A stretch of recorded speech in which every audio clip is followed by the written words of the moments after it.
Gamejam is an event where developer must create a game on a certain time with limited time. The tough condition allow you to truly show your adaptability, creativity, planning and game design skill. Gamejams also give you the opportunity to find a team with whom you can later continue development and bring your project to perfection, just like Hollow Knight. So yeah, Gamejams are amazing. I recommended everyone to try one. Wow, that's the biggest lie I ever had from you.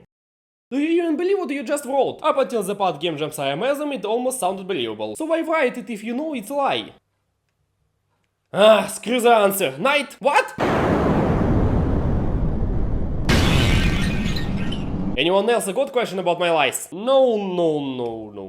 We're fine with everything. You probably know. So, where was I?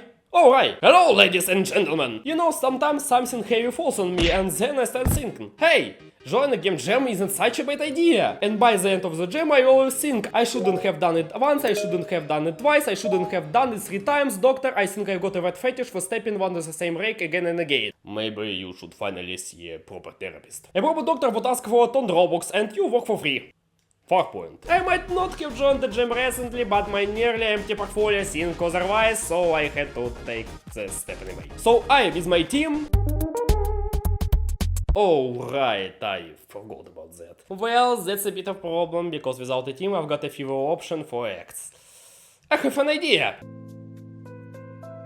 Hey, get over here, you damn furry fucker! Finally the jam day arrived! I was ready to code, Bogdan was ready to run sprites and animation, and then we were with Unity open with the time reveal to immediately start working. Stop the epic music! We got a problem here! What the hell is the time? So instead of working on the game, we spent hours trying to come up with an idea.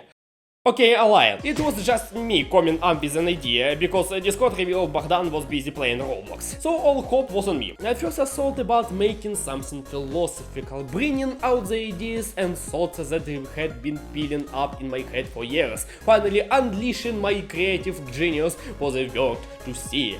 Nah, that's a terrible idea. Making a game like that would take too much time, and Bogdan and I didn't have much to spare. So to figure out what game to make, I had to look at the theme from different angles. Hey Mef, I got a couple of game ideas, what the hell are you guys doing? We decided to look at the game theme from another perspective. And how's it working out? So far we passed out twice from all the blood rushing to our head. Doesn't sound very productive. You're just jealous because we are chilling up here while you stuck down there. You guys forgot one thing though. And what is this? Gravity. For God's sake, shut up. So what did I come up with? I decided to step away from philosophy and focus on making a simple arcade game. So what came out of it? Let's see. I decided to start with the core mechanic, movement, picking up items and throwing them over the weight blue fence. Since we don't have character sprites yet, we add a green 2-meter rectangle, which is actually twice as tall as Chelix. Don't worry Chelix, being short isn't so bad. Fun fact, back in college Murphy's wasn't shortened in the group, which made him struggle with girls. Actually my problem with them wasn't my head, it was my crappy personality! Isn't that worse than you guys? Yeah, but talking about that hurts myself is the more than admit I was jerk. What do you mean was? Oh, I see you decided to joke, you bastard! Now let's make our rectangle work. Perfect! Let's give him some warm clothes and pickaxe, and now together with the kids he can mine coal. While we replace him with the ship captain sprite Bogdan drew. To make sure our fresh drunk captain doesn't just stand around, we teach him to pick up the yellow boxes nearby. But why? Well, you can use them to build a house so he has a roof over his head. Unlike me. Or you can throw them over the blue fence and then they'll end up in the backrooms. Which is exactly what we need. We'll also give each box weights and make sure the total weight is decreasing when you throw thin away and done. But done what? Let me finally explain the actual game. You are captain of cruise liner, almost at the end of your journey about to reach the shore. But what is this? A big hole in the ship! Sauce! Help! The ship is flooding! We're all going to drown! Calm down. The situation is under control. Because Mr. Captain has an idea to save everyone. Just throw out items and passengers to make the ship lighter so it doesn't sink as fast. In another word, the more stuff is on the ship, the faster it sinks. So by throwing them out, you slow down the sinking. Unfortunately, you have to leave behind all of the seafaring people, but hey, it's for survival. Of course, everything on the stand doesn't really look like a cruise ship yet, so we are using a bit of magic, and here it is. A 5-star liner of Zhytomyr class carrying the world's most successful people. It includes 12 luxury cabins, a restaurant and pool. That doesn't look like a luxury ship at all. God, you're so annoying. We don't have tiles and sprites here, so we just drew rough schemes of the ship to implement NPC movement logic. Even the layout doesn't look like a ship. Do you even know where cabins, restaurant or technical corridors are supposed to? Oh, much better. Oh look, Bogdan sent us the first tile for our ship, so let's create the tile map and start painting. While writing the script I regret not drawing a dick. The walls and floors are drawn. Too bad the ship looks like a bit simple, but it's okay, we got Bogdan who draws the rest of the detail and furniture.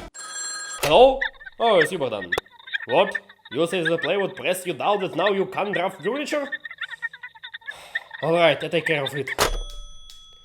Don't ask, I don't get it either. So Bogdan and I split the drawing work. He did the character and animation, while I did the furniture and titles. Ironically, despite my being the programmer, driving turned it out to the easiest part of development.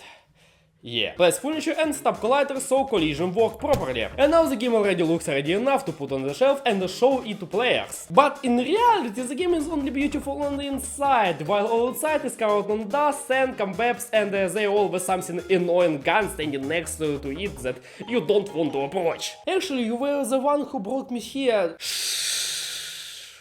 Don't interrupt. I pick a nice pixel font and UI sprites, draw the win and loser screen, and create an intro cutscene to explain what's happening and why you need throw that you overboard. Finally, our incredible game that will definitely win the Gamejam is ready. Let's play it.